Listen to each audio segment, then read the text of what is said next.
What's about to happen with the Lakers will change the entire course of the season. You won't believe it. A domino in the East just wobbled. And if it falls the way I'm hearing, the Western Conference balance changes before sunrise.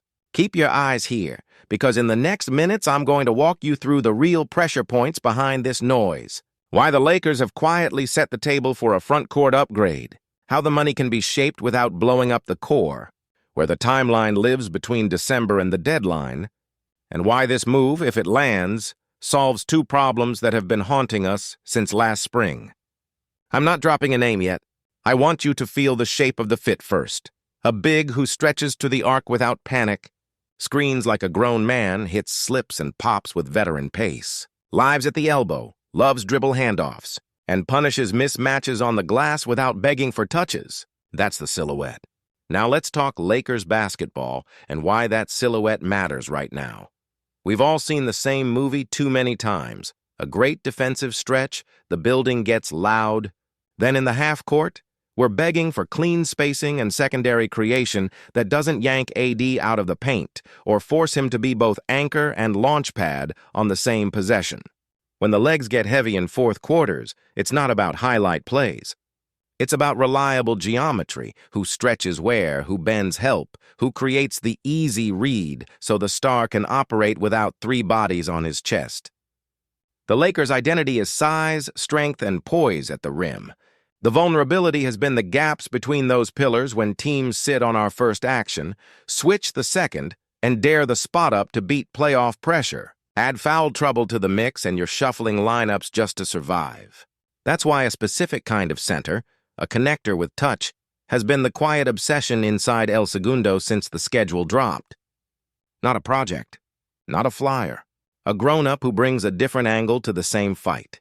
Here's the basketball idea in plain terms.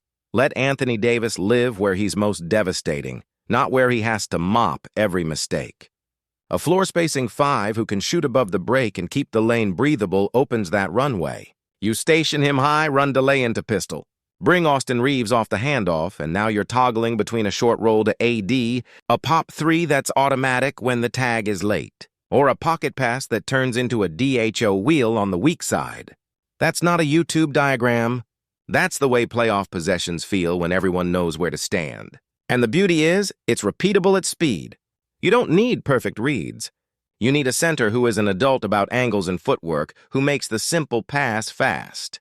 Meanwhile, on defense, you protect him with the scheme you already run, show and recover, peel switch rules on the second side, and AD erasing the most dangerous stuff at the rim. It's the same backbone with new circulation. The more you watch it in your head, the more it makes sense. Now let's talk timeline, because this isn't fantasy. This is calendar math. Teams in transition tend to take stock after December 15th, when a big chunk of the league becomes trade eligible. The next pressure point is January 15th for a different class of contracts. The final squeeze is the deadline. That's the corridor. The Lakers have kept optionality alive specifically to have a seat in that corridor. You don't hold your cards just to stare at them. You hold them because somewhere, a team is going to pivot from, "we can make this work," to, "we need to rebalance the books and the minutes." And when that moment arrives, the price of a center who can shoot and pass drops into a playable range. You're not shopping on rodeo. You're waiting for the clearance rack on a premium item, and you get there early, because Pelinka has lived in these cap puzzles for a long time and understands how to thread a needle without ripping the fabric. I want you to feel the Chicago angle without a name first, because it clarifies the stakes. Imagine a franchise that has flirted with different versions of the same core for years, dealt with injuries, tried to play both timelines, compete and reset, without fully committing to either. Imagine your guards are ascending, your wing rotation wants more pace, and your front office is staring at the books, asking if it's time to shift shots and touches toward a younger arc while still keeping a professional presence in the locker room. In that setting, a reliable veteran floor spacing center with value today and a contract that can unlock flexibility tomorrow becomes the exact type of player teams listen on. Not a fire sale, not a dump. A value conversation. And that's where smart teams in the West locate opportunity. And the Lakers haven't exactly been shy about those calls. So let's get real about fit, not fantasy. Picture a second unit that doesn't hemorrhage leads because the big man can stabilize tempo with handoffs, bury a trail 3, and attack a late closeout with 2 dribbles and a soft push shot. Picture the starting group toggling between double drag with Reeves and a back screen that frees AD to dive while the center pops to the slot. The spacing cleans up, the weak side tags get longer, and the cutting lanes for our wings suddenly feel like spring lanes instead of clogged intersections. And when teams try to bully ball the glass, this guy rebounds his position, boxes out like a pro, and saves energy by being in the right spots. It's not about reinventing the Lakers. It's about finally giving the offense a hub that turns good into consistent. That's what wins in May. Now, quick pause. If you're riding with me and want these late-night breakdowns the second they drop, tap subscribe, hit the like, and ring that bell. I'm going to keep bringing you the things I'm hearing, the film I'm digging into, and the cap mechanics that really decide who's wearing purple and gold when it matters. All right, back in. There's always the risk conversation, and I'm not ducking it. Defense in space will be the test. You don't bring in a center like this to switch 1 through 5 for 30 minutes. You bring him in to play the chess the playoffs actually offer. Versus elite guards, you're mixing coverages. Top lock the first screen, scram out of the mismatch early, and trust your help to arrive on 2. Versus bully wings, you load the elbows, live with contested pull-ups, and let AD be the final boss. Against the elite of the elite. Yes, you know who I mean in Denver, you'll need layers. Stunt and recover, show bodies in the paint, and make the game slow and irritating. That's the truth. But here's the counter-truth. You can't solve Jokic with a single defender. You solve him with structure, discipline, and a front court that can score back. This move isn't a magic wand. It's a stabilizer that lets the Lakers dictate more possessions on their terms. Now let's talk cost, because every rumor lives or dies there.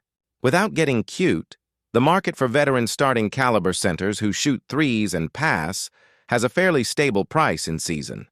Matching salary built from rotation pieces you can replace later. One first with sensible protections, maybe a swap as sweetener. Maybe a second or 2 depending on how many bidders are real. You're not sending a blue-chip kid for a veteran who turns 35 this season. You're sending smart, movable money and a pick at the end of the decade that you expect to be late because, frankly, you plan to be good. That sounds simple. It isn't. The new rules punish apron teams that try to stack money, so the Lakers front office has to keep the ledger tight and the flexibility intact. But there are frameworks that work if both sides want the same thing, clean books and a fair asset. That's why tonight matters. This isn't just idle chatter. This is the stage where numbers get put into text messages and people tug on ownership sleeves. And from the Bulls' side, there's a second path that's been whispered around the league whenever a roster walks the line between compete and retool, the late winter pivot. If minutes and direction tilt toward the kids, if the standings say it's time to prioritize tomorrow, veterans sometimes find daylight via buyout under respectful terms.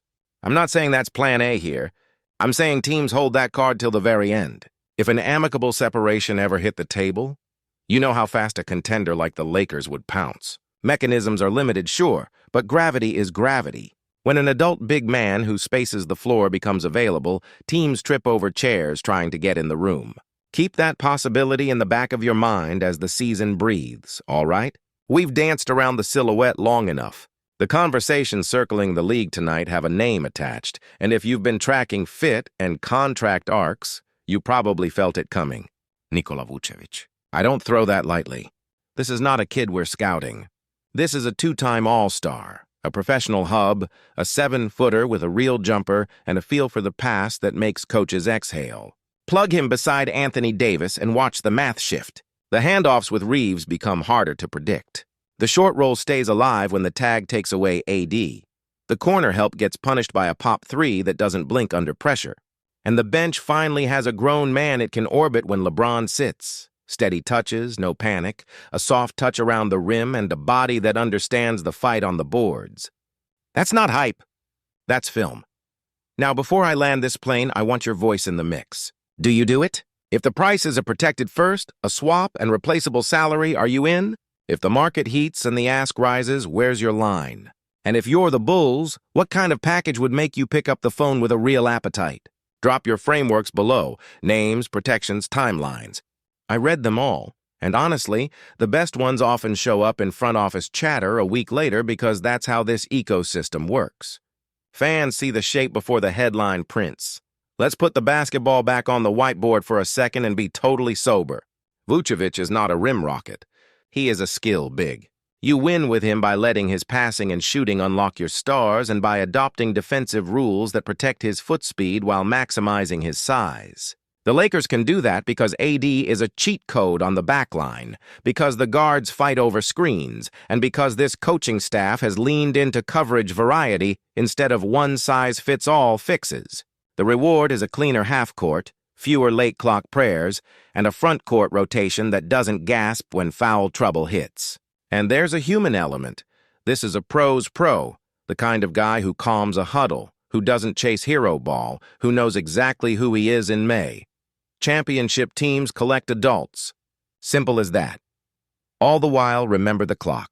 December eligibility opens doors. January creates leverage. The deadline decides the room. Between those markers, health, standings, and owner appetite rewrite the board every week. I'll keep you updated as I hear more. But the reason we're here tonight is because the fit is real, the pathway is visible, and the need is obvious. When basketball logic, cap math, and opportunity line up, the Lakers historically move. That's the DNA. You don't sit on a title window and hope. You add weight where the structure bends. So here's my concise read before we close. If the Lakers can land Nikola Vucevic at a responsible asset cost, protected first, clean matching money, no blue-chip prospects, this is a green light.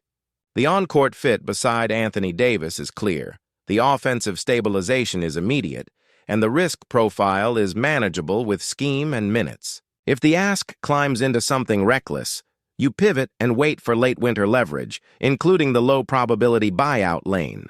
But right now, today, this is one of the rare rumors that actually maps to how you win playoff series. Dependable spacing, adult screening, repeatable offense, and enough defense when the rules are tight.